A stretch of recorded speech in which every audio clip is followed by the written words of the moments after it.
Hello friends, welcome back to our channel Weekend Class, and let's start with the next episode of French Revolution. Now the National Assembly, like here it's the Parliament, in France it was National Assembly. It drafted the French Revolution in 1791. Now what was its main objective? इसका मुख्य उद्देश्य क्या था? To curb the power of the monarch. जो monarch king का power था उसे कम करने. And instead of being power centralized in the hand of one person, now the power was separated and assigned to different institutions. पहले power क्या था? एक हाथ में कंसंट्रेटेड था, यानी कि किसमें था? किंग में. But now it was separated into three organs. किसके किसके बीच में? Legislative, executive and judiciary. तो this was how the separation of powers was made, and this was how the new political system now worked in France. Now the Constitution of 79 vested the power to make laws in the National Assembly. A provision of election. Provision of election was first introduced. For this, two groups of citizens were there. Only the first group of citizens was given the right to vote. First of all, they were called, who were able to vote, they were called active citizens. Now, for this, being able to vote, they should have been plus 25 years of age, and only men, no women. So the total person who could vote were 4 million out of the total million population of France, which was 28 million. मतलब सिर्फ 25 साल के ऊपर के लोग vote कर सकते थे. फ्रांस की टोटल आबादी 28 मिलियन थी, जिसमें से 4 मिलियन लोग वोट कर सकते थे. महिलाओं को वोट करने का अधिकार नहीं था. प्लस वही सिटीजन्स वोट कर सकते थे जो टैक्सेस जो है दे सकते थे, and that type of taxes which equal to 3 days of taxes. तो ये स्टैंडर्ड 3 days ऑफ टैक्सेस जो दे सकता था एक लेबर का, उसे ही स्टेटस दिया गया किसका? एक्टिव सिटीजन का. बाकी के लोगों को जो पैसिव सिटीजन कहा गया, they were denied any voting rights, and about 3 million men, all women, children and youth below 25 years were denied voting rights and were called as passive citizens. तो अगर आपसे एक्टिव सिटीजन्स और passive citizens के बीच में difference पूछा जाए, you will tell this. Now the Constitution of 79, it also gave power to make laws in National Assembly, which was indirectly elected. Citizens voted for a group of electorates. कैसे ये voting होती थी? तो citizens जो है, ये जो active citizens होते थे, ये वोट करते थे एक इलेक्टरेट के लिए. And to qualify as an elector, I said that the person should have belong to the highest bracket of tax payer. तो एक तो जो ये पहले टैक्स पेयर वाले ही इलेक्ट भी करते थे, उसके बाद जो highest bracket of tax payer था, he could only be elected as a इलेक्टरेट.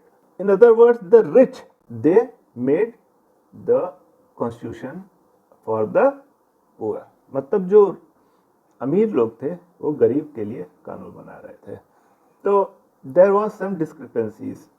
तो दिक्कत तो आनी स्वाभाविक थी. दिस आई वाज सेइंग कि ये हम लोगों ने डिस्कस किया कि 25 साल से ऊपर के जो लोग हैं और टैक्स पे करते थे 3 दिन के लेबर के वेज के बराबर, इन्हें किस भी बात का दर्जा दिया गया? एक्टिव सिटीजन्स का. और women and remaining man were not entitled to vote. So to qualify as an elected and turn as a member of the assembly, man had to belong to the highest bracket of tax payer. जैसा कि मैंने आपको बताया कि सबसे ज़्यादा जो tax देता था वही एक इलेक्टरेट बनता था. अब जब ये हो गया तो कॉन्स्टिट्यूशन ने एक declaration of rights to man and citizen उसकी घोषणा की है. They provided natural and inalienable rights which were for everybody. तो इस declaration of rights to man and citizen, यहाँ पे आप देखिए कि वुमेन एब्सेंट है, वुमेन जो है वो एब्सेंट है, तो मतलब it was exclusively for man and citizen. इसमें पहली बार ऐसा घोषणा हुआ कि नेचुरल और इनएलिएनेबल राइट्स, मतलब कुछ ऐसे राइट्स होने चाहिए जो सबको प्राप्त होने चाहिए, like right to life, freedom of speech, freedom of opinion, equality before law, मतलब सभी लोगों को जीने का अधिकार होना चाहिए, फ्रीडम ऑफ स्पीच का अधिकार होना चाहिए, अपना अपना जो सुझाव है वो रखने का, इक्वालिटी बिफोर लॉ, और सभी लोग जो हैं लॉ के समक्ष बराबर हैं। Now let's come on to the declaration of rights of man and citizen. तो इसमें सबसे पहले क्या कहा गया कि मैन जो है वो they are born free and they should have equal rights. तो चूंकि सभी लोग जो हैं इक्वली बॉर्न जो होते हैं वो फ्रीली बॉर्न होते हैं, तो इसलिए सबको जो है इक्वल राइट्स प्रदान होने चाहिए। हर पॉलिटिकल एसोसिएशन का एम होना चाहिए to preserve the natural and inalienable rights of man, ie liberty, property, security and resistance to oppression. मतलब हर पॉलिटिकल एसोसिएशन, हर चुनावी राजनीतिक पार्टी का ये अधिकार, ये पहला कर्तव्य होना चाहिए to preserve the natural and inalienable rights of man, मतलब जो आदमी का मेन जो मौलिक अधिकार हैं उनका संरक्षण, जैसे कि लिबर्टी, प्रॉपर्टी, सिक्योरिटी और ऑपरेशन के अगेंस्ट। अगर कोई आपको परेशान कर रहा है तो उसके अगेंस्ट एक्शन लेना ये हर एक पार्टी का कर्तव्य होना चाहिए। Now the source of sovereignty resides in the nation. The source of sovereignty, कोई भी जो नेशन तभी सोवरेन होना चाहिए होता है जब उसका जो सोर्स होता है उस खुद उस देश में होता है। जैसे कि हम लोग के कॉन्स्टिट्यूशन में भी कहा गया कि वी जो सोवरेनिटी की जो हम लोगों ने डेफिनेशन दी है वो खुद जो इंडियन सिटीजन्स ने है वो प्रदान की है। तो like in the preamble when you study you will notice this, like was in this constitution of France it was given like this. Now liberty consists of the power to do things which do not offend each other. Liberty का मतलब ये नहीं था कि आप कुछ भी कर सकते थे, लिबर्टी का मतलब ये था कि आप वो काम कर सकते थे जिससे किसी दूसरे को धक्का ना पहुंचे, बाकी आप सारा काम कर सकते थे, लेकिन ऐसा कोई काम नहीं कर सकते थे जिससे दूसरे को कोई धक्का पहुंचे या he felt offended. The law has the right to forbid actions that are injurious to society. Society को अगर आपके काम से कोई भी दिक्कत हो रही है तो लॉ जो था वो उस काम को रोक सकता था। Law is the expression of general will. पहले ही ये बोल दिया गया था कि ये जो लॉ है एक सामान्य जनता का प्रतीक है। All citizens have the right to participate in its formation personally or through their representatives. All citizens are equal before it. मतलब जो ये लॉ है वो सिटीजन द्वारा बनाए गए हैं, चाहे खुद के चाहे उनके चुने हुए प्रतिनिधियों के हिसाब से। No man can be accuse, arrested और डिटेन्ड। वो किसी भी आदमी को न उसके ऊपर आरोप लगाया जा सकता है, न अरेस्ट किया सकता है, न ही जेल में डाला जा सकता है जब तक कि लॉ जो है उसको अधिकार न दे दे। एवरी सिटीजन में speak, right and print freely. He must take responsibility for the abuse of such liberty in cases determined by the law. तो हर आदमी को ये अधिकार होना चाहिए कि he can speak, write and print freely. लेकिन उसे इस बात की भी मॉरल रिस्पॉन्सिबिलिटी लेनी होगी कि ऐसा करते वक्त वो किसी दूसरे की लिबर्टी का मानहानि नहीं कर रहा हो। For the maintenance of the public force and for the expenses of administration a common tax is indispensable. मतलब एक पब्लिक आर्मी जैसे लोक सेवा के लिए लगाना जरूरी है, प्लस एडमिनिस्ट्रेशन के लिए टैक्स बहुत जरूरी है। So it must be assessed equally on all citizen in proportion of their means.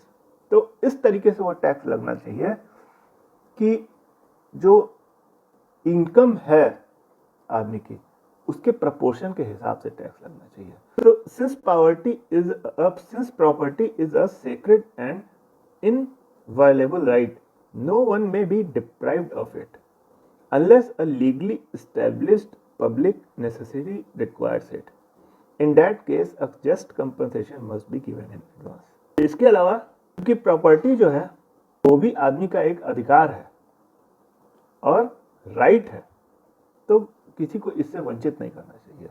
But अगर कोई बहुत ज़्यादा ज़रूरत आन पड़ी, तो अगर एक लीगली उसकी ज़रूरत आन पड़ी तो गवर्नमेंट को उसकी ज़रूरत है, तो अगर वो गवर्नमेंट उस प्रॉपर्टी को ले रही है तो उससे उस आदमी को जिसकी प्रॉपर्टी है उसका उचित मुआवजा जो है देना पड़ेगा, तभी वो उसे, और कब देना पड़ेगा, इन एडवांस, तभी वो उससे वो प्रॉपर्टी ले सकती है।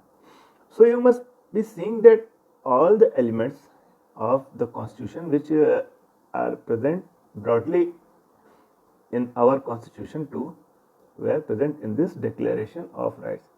मतलब ये जो डिक्लेरेशन ऑफ राइट्स में सारे जो पॉइंट्स दिए गए हैं ये हमारे कॉन्स्टिट्यूशन में आज भी इनकॉर्पोरेटेड है। Till the next episode friends, good bye and we will meet very soon. Thank you.